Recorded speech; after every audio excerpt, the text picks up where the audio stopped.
Bonjour à tous, bonjour à toutes. Bienvenue pour le dernier webinaire de la journée du CSE. Bonjour Melchior également. Bonjour Florian. On va attendre quelques instants le temps que tout le monde se connecte et puisse prendre le temps de nous rejoindre à la conférence.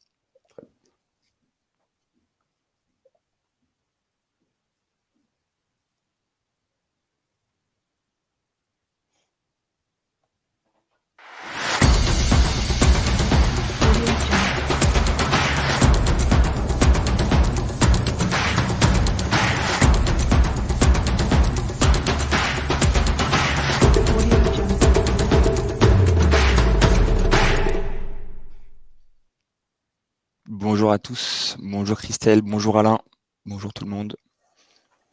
En attendant que tout le monde ait le temps d'arriver, un petit rappel sur l'organisation de la conférence. Vous avez à droite de votre écran un espace chat et questions. Comme son nom l'indique, l'espace questions pour poser toutes vos questions et pouvoir échanger avec Melchior et moi-même. Et puis l'espace chat, voilà, pour échanger également et pour si vous avez des petits retours à nous faire sur si vous nous entendez bien ou s'il y a des problèmes de connexion, etc. Voilà, et ben écoutez, je pense qu'on va pouvoir commencer. Petit rappel également avant de commencer, la journée du CSE du coup est en partenariat aujourd'hui avec deux de nos partenaires, Swedish Fit et Wonderbox. On organise un jeu concours sur notre page LinkedIn, donc n'hésitez pas à foncer à la suite de ce webinaire sur notre page LinkedIn, la journée du CSE, afin du coup de pouvoir tenter de gagner un des deux lots, donc la séance de sport pour une entreprise organisée par Swedish Fit, mais également un coffret pour un des participants au webinaire offert par Wonderbox. Toutes les infos du coup sont sur la publication et le jeu concours disponible sur LinkedIn. Quelle heure est-il? 17h02. Ben voilà, on va pouvoir commencer tranquillement sur le dernier webinaire de la journée. Melchior, bienvenue pour ta Merci. première participation. Je vais te laisser te présenter en quelques mots. Bien sûr, avec plaisir. Alors, bonjour à tous déjà. Donc, moi, je suis formateur SSST pour les CSE d'entreprises de plus de 50 et plus de 300 salariés.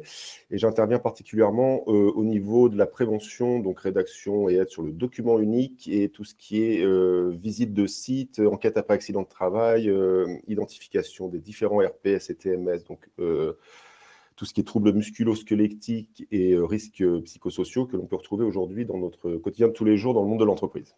Voilà. Très bien, très clair, parfait. Bien écoutez, si tout le monde est prêt, je propose qu'on se lance et qu'on commence le dernier webinaire de la journée.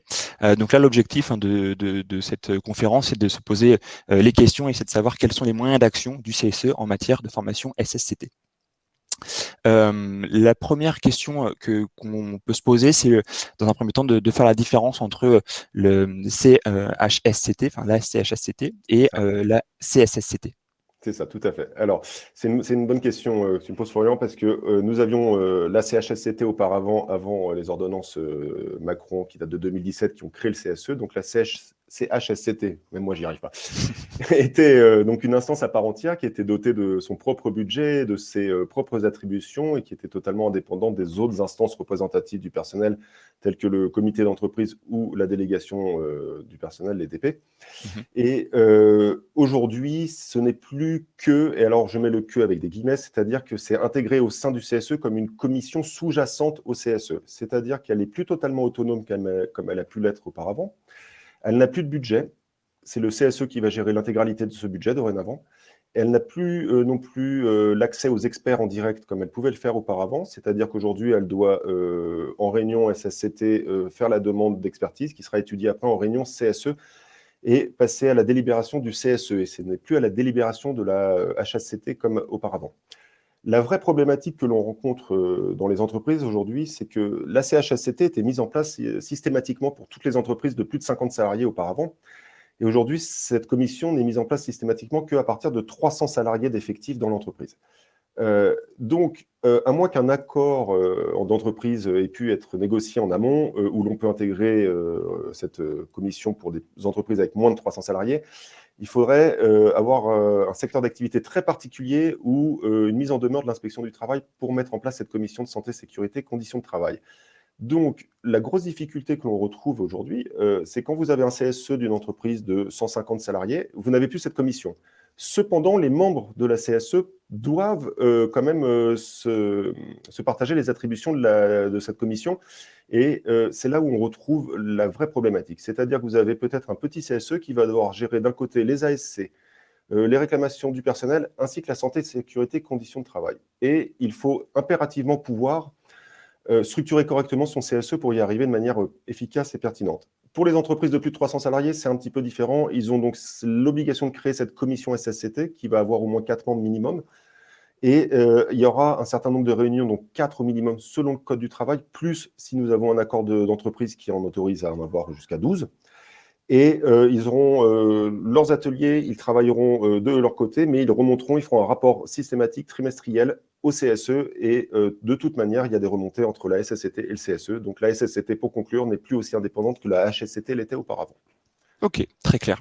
On a une première question de Christelle dans l'onglet questions, justement, qui demande si c'est possible de cumuler les deux postes et d'être à la fois secrétaire du CSE et également membre CSSCT.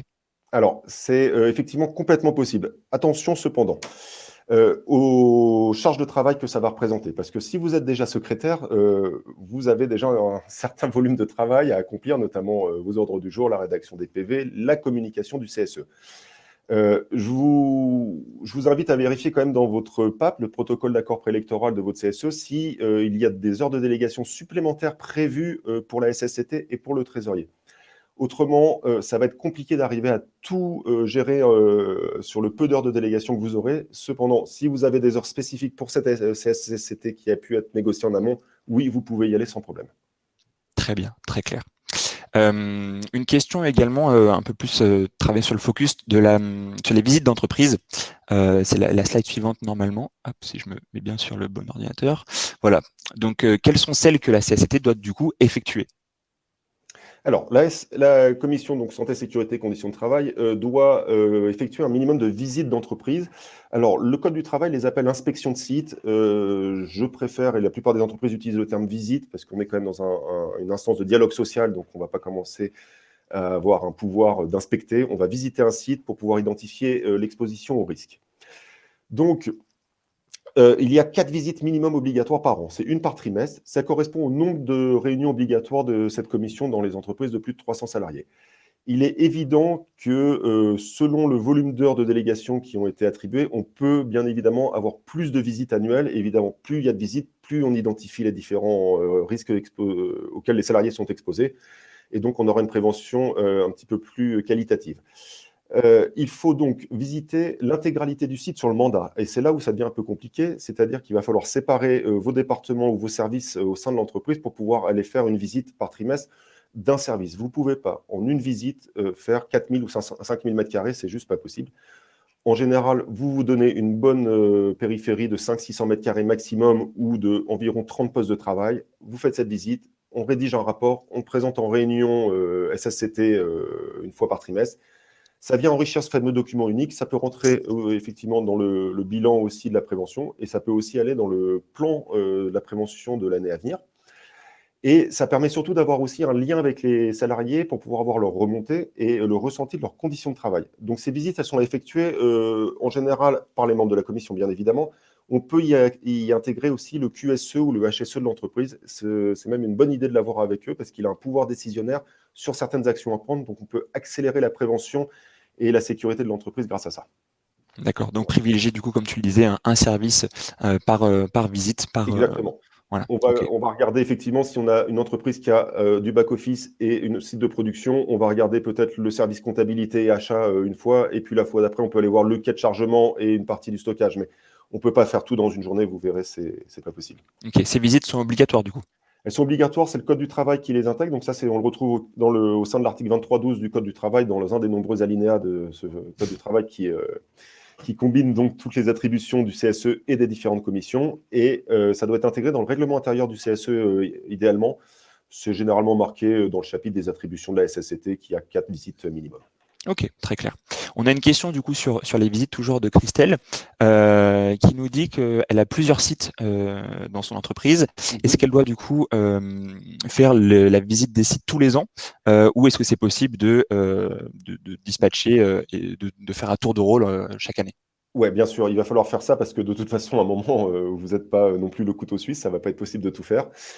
Si vous avez plusieurs sites, il y a aussi l'option des référents de proximité qui peut être utilisée, hein. Le référent de proximité peut être issu du CSE s'il est affecté à ce site-là.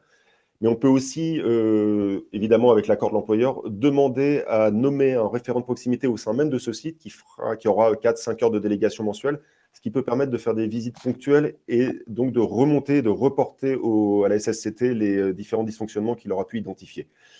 Il est évident que dès que vous êtes sur des entreprises à multisites, c'est toujours plus compliqué parce qu'on n'a pas forcément des membres élus du CSE dans chacun des sites et donc tous les sites ne sont pas forcément représentés. Et c'est là toute la difficulté pour ne pas oublier ces sites-là sur lesquels on aurait tendance à aller moins souvent parce qu'on n'a pas de membres élus sur place. D'où l'option du référent de proximité qui peut être absolument intéressante. D'accord. Oui, c'est ça. Christelle confirme, c'est bien multisite et multirégion du coup. Ouais, c'est ce que je vois. Dans ce cadre-là, parce que sinon, il faut quand même négocier un certain nombre d'heures supplémentaires, ne serait-ce que pour avoir des heures de trajet prises en compte. Mhm. Parce que rien que s'il faut se déplacer, prendre une voiture, aller faire la visite, revenir, on va déjà avoir le double d'heures de délégation consommées juste par la route. Ok, très clair. Question de Laurent également sur le nombre de visites. C'est 4 visites obligatoires du coup, même si là pour l'exemple de Laurent c'est 60 salariés, mais s'il y a plus de salariés, moins de salariés, c'est toujours 4 C'est toujours obligatoires. 4. Exactement. Alors une visite, on parle de visite, ça peut être effectivement une visite où on va voir les dysfonctionnements d'une prise électrique, l'ergonomie d'un bureau, mais lors de la visite, on peut aussi s'arrêter sur les conditions de travail et échanger avec les salariés. Et ça permet aussi d'identifier certains dysfonctionnements qui ne seraient pas remontés d'eux-mêmes. Donc la visite, elle est effectivement sur une petite entreprise de 60 salariés. On va la faire de manière plus synthétique. On peut faire une fois les abords de l'entreprise et les locaux sociaux ainsi que l'accueil. On peut faire la seconde fois, ce sera un département spécifique, le service achat ou le service logistique. On peut peut-être aller faire le service comptable une autre fois. Et on n'oubliera pas, bien sûr, d'aller faire le service, même si les directeurs ne sont pas forcément fans. On va aussi aller voir au sein des bureaux de la direction s'ils sont dans les mêmes conditions de sécurité que les salariés, parce qu'ils sont aussi des salariés, pour certains, à part entière. Ok, donc ça complète un peu le CSE dans justement la prise d'information Ouais, auprès des collaborateurs, savoir s'ils se complètement. sentent bien dans l'entreprise, etc. C'est un véritable levier de remontée d'informations, ces visites d'entreprise. On va pas, effectivement, on va aller voir ce qui se passe sur un site. On ne va pas forcément non plus déranger tout le monde à tout moment, hein. Il faut savoir choisir son moment et prévenir en amont qu'on sera là pour que les salariés puissent être disponibles s'ils ont un besoin spécifique à vous faire parvenir. Mais dans un petit CSE, effectivement, comme celui qu'on vient d'évoquer, avec une soixantaine de salariés, on n'aura pas beaucoup d'élus. Donc, effectivement, le travail de la SSCT sera naturellement un petit peu plus synthétisé. Si on est sur du back-office, il y a quand même dans ces bureaux-là beaucoup de problématiques en ce moment à prendre en compte. Le travail sur écran, l'ergonomie du poste de travail, le clavier, des souris ergonomiques, des fauteuils spécifiques, etc. Donc il y a quand même aussi une sécurité à mettre en place à ce niveau-là. Très clair.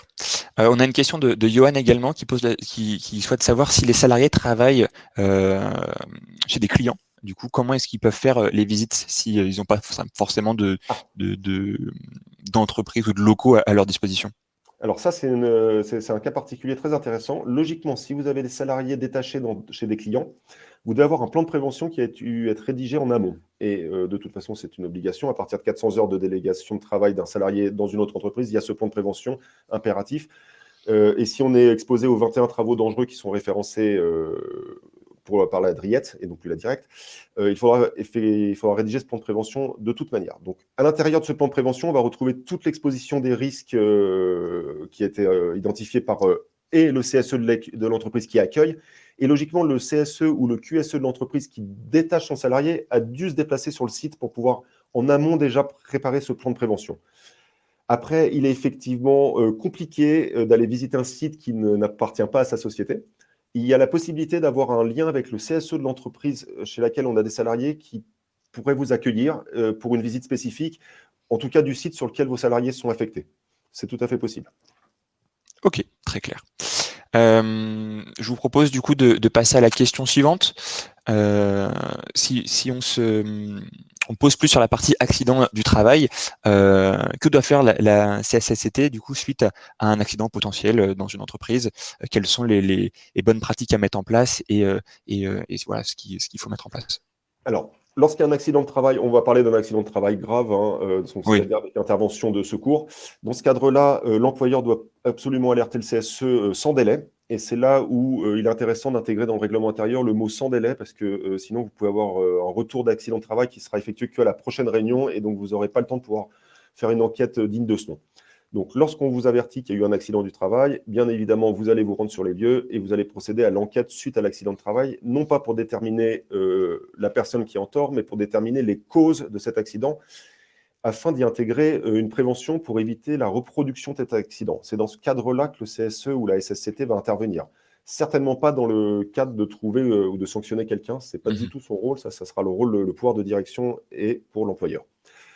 Donc, cette enquête après accident de travail doit être rédigée sous forme d'arbre des causes. On remet cet arbre des causes à l'inspection du travail ainsi qu'à l'employeur lors d'une réunion extraordinaire suite à cet accident.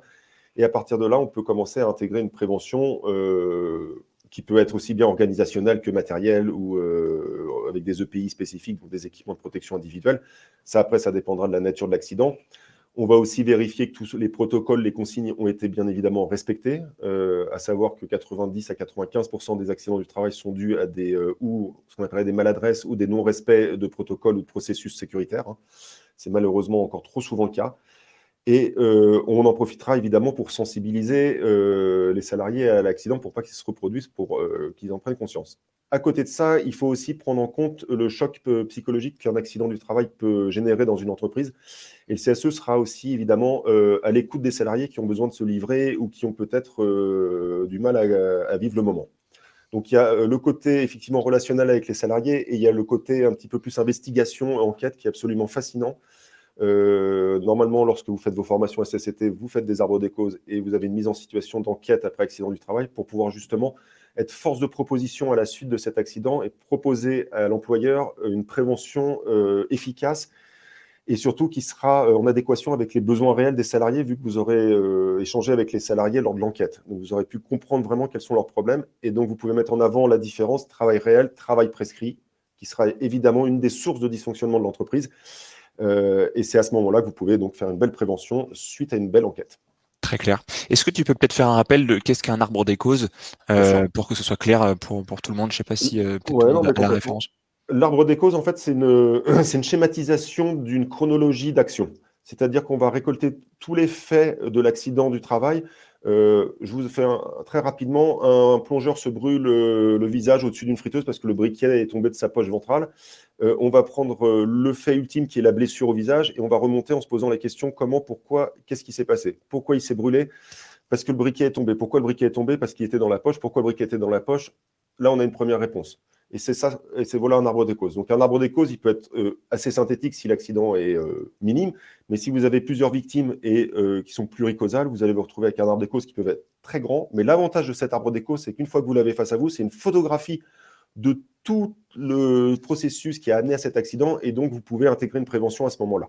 Dans l'exemple que je venais de citer, on peut estimer que la première des préventions, c'est de supprimer la poche dans laquelle on met le briquet du plongeur qui s'est penché au-dessus de la friteuse. Donc l'objectif, c'est de remonter à la source du problème Exactement. On va et tirer le fil antichronologiquement. pour prévenir les futurs accidents. Complètement. On a une question de Sandra qui veut savoir, peut-on se faire accompagner par la médecine du travail pour les réunions et visites SSCT? Alors, de base, la médecine du travail est automatiquement invitée déjà à toutes les réunions SSCT, quoi qu'il se passe. Donc, l'employeur envoie la convocation et l'ordre du jour. Il est impératif qu'évidemment, médecine du travail, inspection du travail et CARSAT soient dans la boucle de cette invitation. Donc ça, c'est au rôle du secrétaire de la commission de vérifier que l'employeur a bien répondu à cette première obligation. Deuxièmement, la médecine du travail, vous pouvez tout à fait lui demander de venir. Par contre, je ne vous cache pas qu'ils ne sont pas forcément aussi disponibles qu'on le souhaiterait pour ça. Ça va dépendre vraiment des risques et de l'historique d'accident du travail que vous avez dans l'entreprise. Il faut savoir que votre médecin du travail, de toute manière, est venu chez vous. Il a déjà visité l'entreprise. Il a rédigé ce qu'on appelle une fiche d'entreprise qui a été remise à l'employeur. L'employeur, normalement, ils ne le font pas toujours, mais est censé la présenter au CSE en début de mandat ou à la SSCT. Parce que cette fiche entreprise, c'est la source du document unique sur lequel vous travaillerez plus tard. Le document unique, il référence l'intégralité des risques auxquels vous êtes exposé. Et le médecin du travail, en amont de ce document unique, au moment de l'ouverture de l'entreprise, au moment de l'ouverture des locaux, il est venu faire lui-même cette visite. Donc, il connaît vos locaux, il connaît les dysfonctionnements. S'il estime qu'il y a des risques trop importants suite à un trop grand nombre de burn-out, à un trop grand nombre de cas de harcèlement, à un trop grand nombre d'accidents du travail dans la même situation, il va évidemment venir à vos réunions pour voir ce qui se passe. Et bien sûr, il peut vous accompagner lors de ces visites. C'est même extrêmement efficace qu'il soit là parce qu'il a un autre œil extérieur et il va pouvoir vous apporter des solutions. Ok. Est-ce que vous avez d'autres questions autour de ce sujet, les accidents du travail dans le chat? Moi, j'avais peut-être une dernière question, Melchior. Toutes ces infos que tu nous donnes, elles sont rédigées dans le règlement intérieur du CSE ou pas du tout? Alors, ça va dépendre des règlements intérieurs, parce que le règlement intérieur de chaque CSE sera évidemment unique, parce que c'est le CSE lui-même qui va le rédiger. Mhm. Moi, je suggère toujours d'intégrer le maximum de choses dans ce règlement intérieur, parce que vous avez un accord d'entreprise qui a été signé en amont avec le protocole d'accord préélectoral, dans lequel on a intégré toutes les attributions qu'on allait vous donner. Cet accord-là, il peut être dénoncé à tout moment et renégocié. Tandis que le règlement intérieur de l'instance, c'est quelque chose qui doit être passé en consultation de CSE si on veut le modifier. Donc, c'est beaucoup plus compliqué de dénoncer un règlement intérieur d'un CSE. En gros, en intégrant certains textes dans le règlement intérieur, vous sécurisez l'avenir de votre CSE. Et lors des prochains mandats, si vous avez un changement d'employeur, un changement de président ou un changement même de membre élu, vous avez comme une continuité d'action parce que ce règlement intérieur va vraiment encadrer les actions du CSE et c'est beaucoup plus compliqué pour l'employeur de dénoncer un article du règlement intérieur plutôt qu'un accord qui a été signé avec les syndicats. En effet. Donc voilà, moi je vous suggère vraiment d'avoir le règlement intérieur le plus riche possible. Je vous propose de passer du coup à la quatrième et dernière question. C'est un sujet qui est d'actualité en plus puisqu'on a parlé télétravail. Il y a la charte du télétravail qui a été créée il y a quelques années maintenant et qui a été remise au goût du jour il y a quelques mois. L'objectif, c'est de savoir aujourd'hui que contient cette charte qui a été mise en place du coup et qui a été remise au goût du jour dernièrement. Alors, la charte télétravail, elle existe depuis 15-16 ans à peu près, sauf qu'elle était extrêmement légère et pauvre parce que personne n'était vraiment en télétravail en France. C'était pas forcément encore une dynamique que nous avions dans le pays. Il s'est avéré que l'année dernière, au moment du premier confinement, on s'est retrouvé dans une situation de télétravail où il n'y avait plus du tout d'encadrement légal pour la sécurité des salariés. C'est-à-dire que comment est-ce qu'on pouvait définir un accident domestique? Est-ce que c'était un accident du travail ou un accident de la vie courante? Qui allait être responsable? Qui prenait en charge? Comment est-ce que l'employeur peut assumer son obligation de sécurité vis-à-vis des salariés lorsqu'ils ne sont pas dans ses locaux? Il ne peut pas non plus venir chez vous voir ce qui se passe, mais en même temps, il est dans une obligation de vous fournir le matériel adéquat pour accomplir les missions qui vous ont été données. Donc, les 6 premiers mois l'année dernière, après le confinement, c'était quand même un petit peu particulier. Puis ça a été clarifié en septembre dans une ordonnance où il est clair qu'aujourd'hui, tous les accidents domestiques qui sont, par exemple, qui interviennent lors du temps de travail seront considérés comme accidents de travail. Ça a été complètement clarifié aujourd'hui. Il n'y a plus de débat sur le sujet. On retrouve aussi une indemnisation obligatoire de l'employeur pour le salarié, c'est-à-dire que ça représente en gros le coût énergétique que l'on va consommer, c'est-à-dire l'électricité que vous allez consommer, que vous auriez consommé à l'entreprise et non pas chez vous. Donc, il est bien évident que l'entreprise ne peut pas faire des économies sur votre dos en faisant travailler le salarié chez lui. Il doit indemniser. C'est simple, c'est 10 euros par jour travaillé par semaine. Alors, c'est-à-dire que vous travaillez un jour par semaine dans le mois à domicile en télétravail, vous avez 10 euros d'indemnité. 2 jours par semaine, vous avez 20 euros. 3 jours, 30 euros, jusqu'à 50 euros pour assumer les frais énergétiques. Le télétravail, ce n'est pas non plus forcément quelque chose qui se passe à la maison. On peut télétravailler dans un business center, on peut télétravailler dans un hôtel, on peut télétravailler partout. Ça a été clarifié. Il faut juste rester disponible pour l'entreprise, en fait. C'est ça. Vous pouvez très bien télétravailler aujourd'hui sur l'île de la Réunion. Si vous êtes sur la branche IT, par exemple, vous faites de l'informatique ou de la maintenance informatique, il n'est pas impératif que vous soyez sur le territoire national. Vous pouvez aller où vous voulez à partir du moment où vous êtes disponible pour l'employeur. C'est-à-dire qu'il faut prendre en compte qu'il peut vous joindre pendant vos heures de travail à tout moment et vous devez être réactif. Donc ça a été clarifié aussi parce qu'on s'est retrouvé dans certaines situations où des personnes avaient décidé d'aller télétravailler dans une résidence secondaire ou chez leurs parents en province et l'employeur avait refusé ça ou avait mis une sanction en contrepartie. Évidemment, on a clarifié cette situation. Donc, dorénavant, télétravail, ça veut dire le travail à l'extérieur de l'entreprise. Ça n'enlève en rien l'obligation de résultat de l'employeur vis-à-vis de son salarié en termes de santé, sécurité, conditions de travail. logiquement, on devrait avoir l'équipement fourni par l'employeur, c'est-à-dire l'écran, le fauteuil ergonomique, le bureau, ainsi que tout ce qui est nécessaire à l'accomplissement de sa mission lorsqu'on est en télétravail. Et là-dessus, il y a un gros travail de la part des CSE pour faire appliquer ces réglementations. Ce n'est pas toujours facile pour tout le monde, on en est conscient, mais il y a toujours un compromis à aller chercher et à aller trouver à ce niveau-là. Bon, voilà en gros pour les grandes lignes de cette charte. Parfait. La charte du télétravail, du coup, elle est négociée et mise en place dans toutes dans toutes les entreprises, obligatoire dans toutes les entreprises ou Alors, c'est pas forcément? obligatoire, c'est l'URSSAF. Il y a le texte de l'URSSAF, vous le retrouverez sans problème sur le site de l'URSSAF. Il suffit d'aller taper ursaf.org, vous allez dedans, vous tapez télétravail et vous avez l'article qui va sortir tout de suite, qui va vous clarifier cette situation. Effectivement, après, on peut avoir un accord télétravail dans l'entreprise qui peut être plus avantageux pour les salariés, mais de base, il doit y avoir cette indemnisation qui a été aujourd'hui clarifiée. Alors, il y a une dernière petite, on va dire, subtilité à prendre en compte, c'est qu'aujourd'hui, nous sommes encore dans un état d'urgence sanitaire et l'état d'urgence va être levé seulement fin août. Tant que l'état d'urgence sanitaire n'est pas complètement levé, effectivement, l'indemnisation, elle peut être renégociée par l'employeur, où il peut effectivement argumenter le fait que c'est une obligation qui lui est imposée, ce qui n'est pas vrai d'ailleurs, c'est une recommandation du gouvernement aujourd'hui. C'est absolument pas obligatoire pour l'instant d'être en télétravail en permanence. Ils le recommandent très fortement et ils ne veulent pas de rassemblement avec plus de certain nombre de personnes. Il y a des jauges spécifiques. Donc, on peut quand même aller travailler au bureau. Surtout si on n'a pas forcément une maison qui accueille l'emplacement pour mettre un bureau. Il est notamment en région parisienne ou à Lyon ou à Bordeaux, dans certaines grandes villes. Si vous habitez dans un petit appartement, ce n'est pas forcément idéal d'être en télétravail 5 jours par semaine. C'est sûr. Voilà. Et effectivement, je réponds à la question de Sandra. Ouais. À la base, il faut un accord télétravail d'entreprise. S'il n'y a pas l'accord, la base, c'est ce que dit l'URSSAF, mais l'état d'urgence en ce moment dans lequel nous sommes prête à confusion. On peut avoir une levée de cette obligation de la part de l'employeur. Ok. Pour terminer sur cette partie de charte du télétravail, est-ce qu'il y a une information ou quelque chose en lien autour de la santé mentale Complètement. des, des travailleurs, des salariés au quotidien? Est-ce que le CSE, du coup, doit, j'imagine que oui, veiller à la bonne santé mentale de chacun au sein de l'entreprise? Alors effectivement, déjà, premièrement, dans le document unique d'évaluation des risques professionnels, on va intégrer ce nouveau risque qui est le risque d'isolement et de santé mentale, de dégradation de la santé mentale due à l'isolement, entre autres, et dû aussi à la surcharge de travail, parce qu'on s'est quand même rendu compte que les salariés qui étaient en télétravail travaillaient plus que quand ils étaient dans leur bureau, ils faisaient plus d'heures et ils avaient une charge de travail plus importante. Ça a été clairement vérifié par différents CSE lors des enquêtes. Évidemment, le CSE peut commencer par faire premièrement un questionnaire ou des sondages réguliers auprès des salariés pour avoir des ressentis clairement qui remontent du terrain, mais très clairs sur les conditions de travail de chacun. Il est aussi du devoir de l'employeur de s'assurer qu'il y a un suivi, qu'on n'isole pas ses salariés, c'est-à-dire que le manager doit quand même être en contact régulier avec ses équipes et s'assurer que tout se passe bien.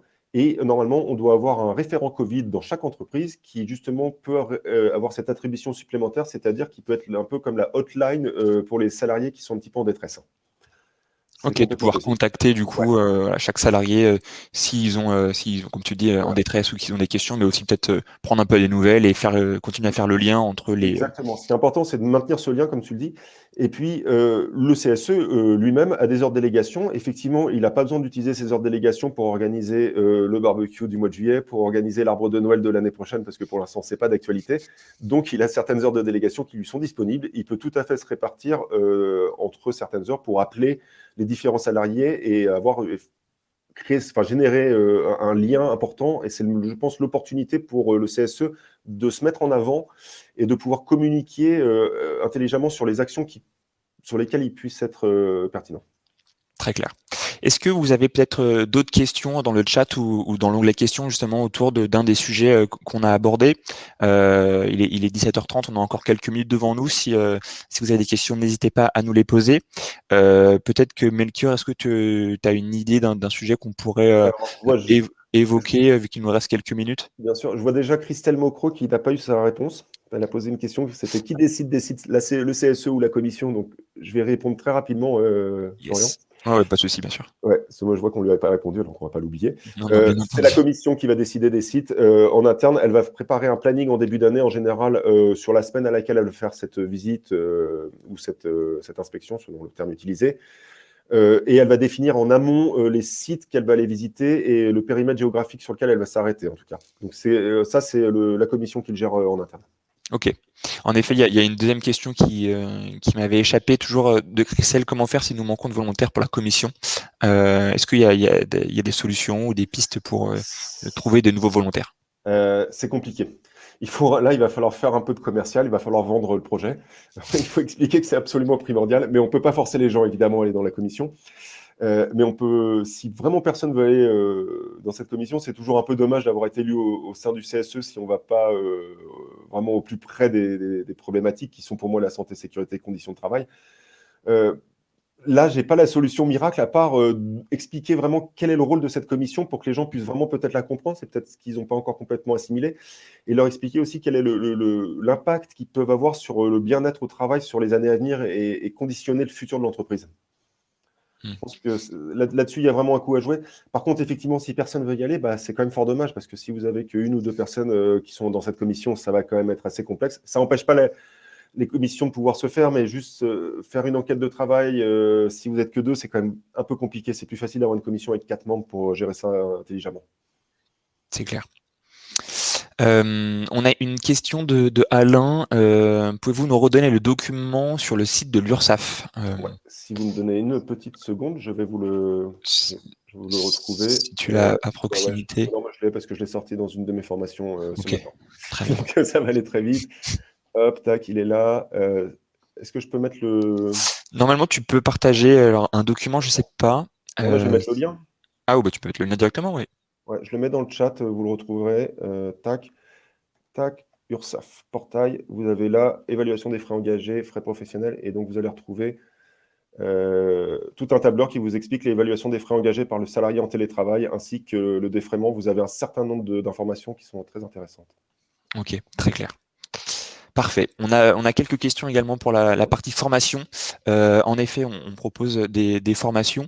Si vous avez des questions à ce sujet-là, n'hésitez pas à nous envoyer un mail à l'adresse bonjour@clubemployé.com. Je le marquerai du coup à la fin du webinaire où voilà, la ligne s'en chargera.